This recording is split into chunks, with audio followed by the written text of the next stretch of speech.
Xabi Alonso.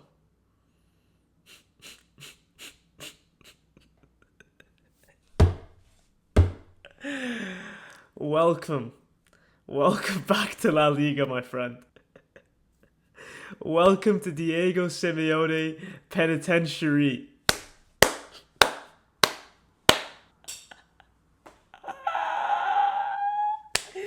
Oh my. Oh my goodness. Welcome back. Welcome back to La Liga. Atletico Madrid 5. 5. Atleti 5. Real Madrid 2. I can't. This is hilarious. I couldn't believe what I just watched. 5. You let this Atleti team score 5. Okay, I gotta stop. I gotta stop. Okay, let's just get into it. Let's just get into it. This is gonna haunt me back. I already know me laughing like this is gonna haunt me back, so I gotta stop. Let's just get into it. Ladies and gentlemen, welcome. Welcome to another match review. Atleti have just beaten Real Madrid 5-2 on Saturday morning, or afternoon, or evening, wherever you are in the world. What a game. What a game of football. I really enjoyed that one. Not just because Real Madrid lost, but as a neutral, that was a lovely game to watch. Just heading into this game itself, like I didn't expect Atleti to win whatsoever. Like these guys had a terrible start to the season, compared to the likes of Barca and Real. And let's just call it what it is. Atleti had no right to win 5-2 today. From the way Madrid have been playing over the last 6 games, these guys had no right to beat Real Madrid today, and they've just put 5 past them. Atletico Madrid have just put 5 past Real Madrid, and I was actually surprised Simeone set up with a 4-4-2. I thought that he'd go with his natural 3-back or 5-back, whatever he regularly plays against big teams like Real Madrid and Barca. But I was surprised he went with a 4-4-2, and I have to give props to him today because I thought he set up the team absolutely perfectly. I know they conceded 2, but man, the way these guys set up in terms of hurting Real Madrid in the way they could was beautiful. It was absolutely that is top tier managerial experience. Like the players he had at his disposal too. Like he didn't start Baena, he didn't start Griezmann. I mean Griezmann's been out of form. He didn't start Gallagher, Molina. He went with a classic 4-back. And you can tell with his player selection that it just fit into his playstyle and what he wanted to achieve today perfectly. Balls into the box, causing Madrid constant pressure in and around their own penalty area, frustrating them on the transition. Like whatever narrative you want to call this game today was all Atleti. Was absolutely all Atleti. And I'll get into the goals, I'll get into the best players who impressed me, who didn't. But I just thought I have to give props to Simeone because today's performance, fair enough. You have shown that you're still there. And to be fair, I've given my criticisms to Simeone over the last couple weeks or so. I mean, they've had a poor start to the season. They haven't really got it clicking. They've made tons of signings this window. They've spent so much. So a lot of pressure was on Simeone to deliver. And boy did he deliver today. Today was an early Christmas present for Barca fans, I can't lie. But let's get into the game. Let's get into, the goals, how it happened, who impressed me, who didn't. Atleti did open the scoring. And from the minute go, it was just all them. It was all Atleti for the first maybe 15 to 20 minutes. And that was expected. When you're coming into Atleti, no matter what form they're in, when you're coming in as a derby rival, you are going to feel the pressure at... What do they call the stadium nowadays? Real Air Metropolitano. I'm just going to call it the Wanda because Wanda or Calderon. When you're coming into their ground, no matter what form they're in, they're going to turn up. They're always going to turn up. Unless they're having the most insane downfall of all time, crisis, Atleti will turn up for some sort of big occasion. But thing is, whether or not they turn up for the whole 90 minutes is a different story. But they'll turn up for chunks. And this start they had was similar to what I saw Newcastle do to Barca in the Champions League last week. For the first 15 or 20 minutes, Madrid looked so shaky. So shaky. No composure. Couldn't really get it clicking. And they conceded a goal. And it was a good goal. Cross into the box. Atleti piled the numbers in. And it was a good goal. Atleti, crowded the box with their numbers. Good ball into the box from, I think it was Nico or Simeone.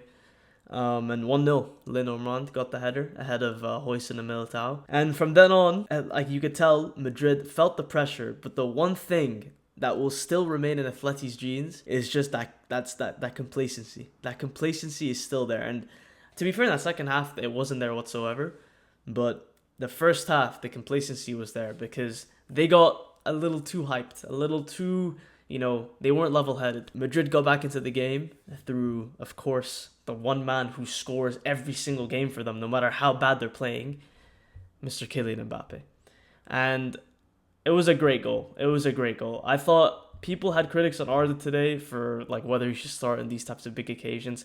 I think this guy's like more than worthy of starting for a big occasion like this. I know he's going to get his second half critics after the pen he conceded, but today in that first half, he was Madrid's only sort of like outlet of creativity. Without him playing today, Madrid wouldn't have scored. So I thought it was a little bit harsh that he got taken off because I thought he was literally Madrid's best player in terms of getting the ball forward and actually creating something out of nothing. I was surprised actually that one man started today because I don't think he had a great game whatsoever, and that's Mr. Bellingham. Bellingham today didn't look sharp. He looked 50%, 30%, 40%, looked below average. He just wasn't ready. And I'm not going to lie, this is the case where names shouldn't be like be all end all for like a derby like this. Like, if you have an informed Franco on the bench, why don't you start him?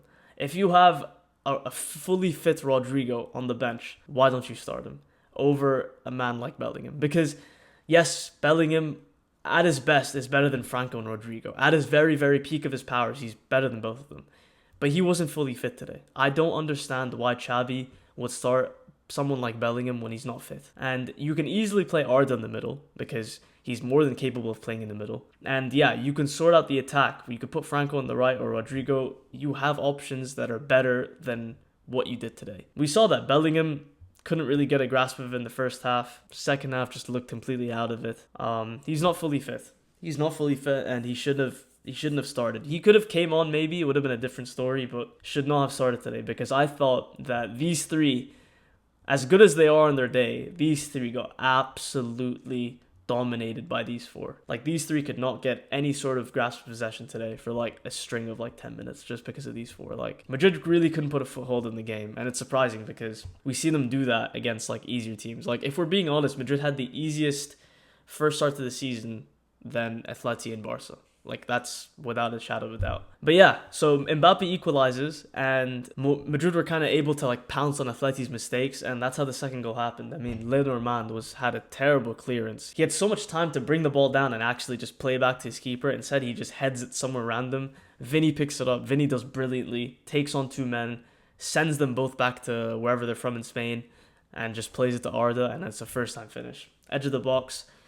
Great finish. 2-1 Madrid, and completely against the run of play too. Like, Atleti, for as much as they dominated in the first half, like, Madrid's both goals were completely against the run of play. So, fair enough, Madrid 2-1, and that is when prime Diego Simeone and his tactics and his masterclass, whatever you want to call it, that is when it went fully into flow state. Because balls into the box. That was a game plan for like 70% of the game. Spamming balls into the box, because what Simeone saw was that Mr. Dean Huijsen, Mr. Alvaro Carrera, so by the way, today, Jesus Christ, he was terrible today. Mr. Dani Carvajal and Valverde could not stop a ball into the box. They, for whatever reason, just kept letting Nico Gonzalez, Hanco, Llorente, Simeone, all these guys, Barrios, get the better of them, but spammed crosses into the box. And who do you have in the box? This guy. The dagger. And now, Madrid fans, you will feel my pain. Now you know how this guy makes me feel. Because when you think that everything is going so well for you, you're up 2-1, this guy just comes out of nowhere. Absolutely nowhere. It's the Sorloth dagger, man. I feel your pain, honestly. This guy, to this day, he haunts me. I hate him. I actually hate this guy. Great footballer. I hate him, though. Sorloth makes it 2-2 after another ball into the box. And it's a great header, to be honest, past Courtois. And just like that, halftime, 2-2, Madrid couldn't really get a grasp of the game as much as they wanted to. Atleti back in it, and it was all to play for in the second half. And I expected Madrid to, like, turn up into the second half. Prime Xabi Alonso ball, control of the game. The whole narrative of, like, Xabi coming in, like, kind of playing a different style of football that they did under Ancelotti, dominating games. That was the second half I was expecting from Madrid. Nope, not at all. I don't. Did they even turn up? Did they come out of the tunnel? Because I didn't see them come out of the tunnel. My God, that second half was woeful. That was so bad for Madrid. Like, oh my days, that is surprising. I can't believe it. I actually can't believe it. Like, not only did Xabi send this team out to do the exact same thing but worse, but to take off Arda. Yes, I know he conceded the penalty, but that is your number one outlet. Why on earth would you take off Arda when he literally created both goals? He made both goals happen. That is the number one outlet you have the whole game. Who's going to be feeding balls into Mbappe? Bellingham? No. Vinny? No. Valverde? Absolutely not. Tchouaméni? Hell no. Arda was the only outlet Madrid had all game and they took him off. So what sort of chance creation do you expect to have when you don't have him on? Because as soon as Arda scored, Madrid did not create one big opportunity. I'm pretty sure I can even check the stats. Like, I'm so certain. That second half, look at that. 0 big chances created because Arda went off. I mean, that just says it all. Xabi Alonso, I rate you as a manager so much. I think you really, you have your qualities, but today was a bad one. Today was a bad one. Taking off Arda was a mistake. Because it's not like he was going to get a second yellow. Yes, he made a mistake, but it's not like he dives into rash challenges like Llorente and Gonzalez and half these Atleti players. Like, Franco came on. Arda conceded a penalty to it was a stupid penalty concede. High foot in the box. Contact or not, that Atleti player is going down and holding his face for 20 minutes. So, stupid penalty concede. And Alvarez, that does just what Alvarez does. Bags it in. I mean, literally no questions asked. Alvarez just scores. Whacks it in. 3-2 Atleti. The last 3 games or so, he has just looked out of this world. And I'm not going to lie to you, man. I don't think a man like Julian Alvarez should be playing for Atleti. This guy is too good for them. He's way too good for them. Like, he's so good. What a striker, man. Like, this guy is so complete. If Barca could bring in one striker, I know people are going to say Haaland. That's the most obvious one. Bring Alvarez in. Bring this guy in. He will literally put our system, the way we play, to a whole other level. Because this guy is so complete. Technically gifted. Can strike the hell out of a ball. He's a free kick taker. We need a free kick taker. He's quick. Can link up play well. He's like surprisingly strong for his like height. Like, he can jump. Like, he can do everything. This guy is so complete, and he's too good for this Atleti team. Like, I don't get it. I don't get it. But that free kick today just shows his quality. He is so world class, And I've been a huge admirer of Alvarez since like the World Cup, because that was his real like breakout type of season under City. So good for the amount of games he played and the minutes he got over there. Unreal footballer. Such a good footballer. And I really hope that, I mean, I don't think this Atleti project is really going to go too far, for being honest. He needs to go to a better club. He needs to go to a bigger club. Like, as much as, like, I don't want to disrespect Atleti, but he deserves so much better. Alvarez is a complete footballer. He is so good. And he just needs to... As soon as he makes that bigger move, like, we could be seeing a serious, like, striker. But Atleti make it 4-2. And honestly, from then on, Madrid just made it so easy for them. Because Sorloth comes off for Gallagher, and as soon as you sub off a striker when there's 30 minutes to go, it's wraps. A Simeone backline of 5 or 6, you're not getting past. It could be 5-2, it could be 4-2. You are not creating an opportunity against them, especially when Madrid play like that. So Simeone makes it so tough for Xabi. And I'll be real, that was a schooling.